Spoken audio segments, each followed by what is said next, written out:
দাদা আমি তোর থেকে একটা জিনিস লুকিয়েছি। অদ্রিতার সাথে আমার কলেজ লাইফে 2 বছর রিলেশন ছিল। ও আমার এক্স গার্লফ্রেন্ড। এ কি জামাই বাবু, আজকে রাতেই তো তোমাদের আশীর্বাদ, অন্তত একটা দিন ওয়েট করতে। আজকেও তার সইলো না। আমি জানি তুমি আয়েশার এক্স গার্লফ্রেন্ড ছিল। ও আমাকে এটা বলেছে যে তোমাদের মধ্যে সম্পর্ক ভেঙে যায়।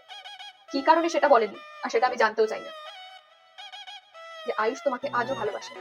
আমরা এরপরে আয়ুষকে কোনো মেয়ের সাথে ঘুরতে দেখিনি, রিলেশনশিপেও যেতে দেখিনি। আমি জানতাম না তখন মেয়েটাকে, বাট আমি জানতাম যে যে মেয়েটাই হোক আয়ুষ তাকে খুবই ভালোবাসে। কারণেই তোমাদের সম্পর্ক ভেঙে গিয়ে থাকুক। আমার আর তোমার দিদির বিয়ের মাধ্যমে তোমাদের কাছেও একটা দ্বিতীয়বার সুযোগ এসেছে সবকিছু ঠিক করে নেওয়ার। তাই সেই সূত্রে বলছি, আয়ুষ কিন্তু খারাপ ছেলে নয়। কিন্তু আমি চাই তোমরা একে অপরকে একটা সুযোগ পাও।